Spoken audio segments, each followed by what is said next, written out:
എൻ്റെ കർത്താവേ, നിൻ്റെ ഉന്നതമായ നാമത്തിന് സ്വസ്ഥം ചെയ്യുന്നു. എൻ്റെ കർത്താവേ, നിൻ്റെ വിശുദ്ധ പൗരോഹിത്യത്തെ മഹത്വപ്പെടുത്തണമേ. എൻ്റെ കർത്താവേ, സഭയിലുള്ള സാന്നിധ്യം പ്രകടമാക്കണമേ.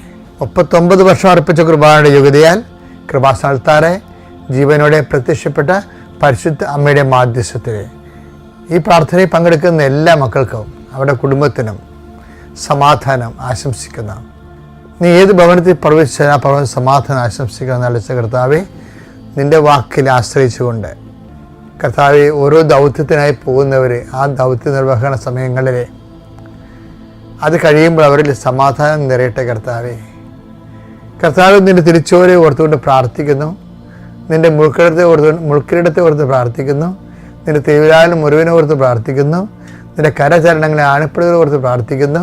ഞാൻ ഏത് കുടുംബത്തിന് വേണ്ടി പ്രാർത്ഥിക്കുന്നു, ആ കുടുംബം ഇന്ന് കടന്നു പോകുന്ന പ്രത്യേക പ്രതിസന്ധി കാനായിലെ കല്യാണ കുടുംബത്തിൽ കടന്നു ചെന്ന പരിശുദ്ധ അമ്മയുടെ മാധ്യസ്ഥത്തിലെ പൂർണ്ണമായി ഏറ്റെടുക്കപ്പെടുകയും അവിടെ കഴിവിനേക്കാളുപരി ദൈവത്തിൻ്റെ കൃപയാൽ ഈ പ്രാർത്ഥനയുടെ ശക്തിയാൽ നിങ്ങൾക്കിന്ന് മുഴുവനും നിങ്ങൾ എത്തേണ്ടിടത്ത് എത്തുകയും ചെയ്യേണ്ടത് ചെയ്തു തീർക്കുകയും മനസ്സ്, ശരീരം, ആത്മാവ്, ബുദ്ധി, ആലോചന എല്ലാം കൃത്യമായിരിക്കുകയും കർത്താവിൻ്റെ കരുണയാൽ നിങ്ങൾ ആർദ്രമായി അനുഗ്രഹിക്കപ്പെടുകയും ചെയ്യട്ടെ.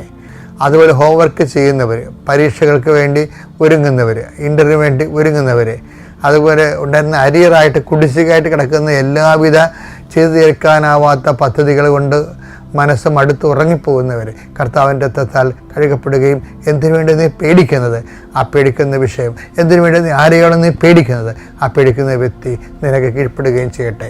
എൻ്റെ കർത്താവിനുമായ നാമത്തിൽ സഭയുടെ അധികാരത്തിൽ കുരിശടയാളത്തിൽ കൃപാസ്ഥാനത്താറെ ജീവനോടെ പ്രത്യക്ഷപ്പെട്ട പരിശുദ്ധയുടെ മാധ്യസ്ഥത്തിൽ നീ അനുഗ്രഹിക്കപ്പെടട്ടെ.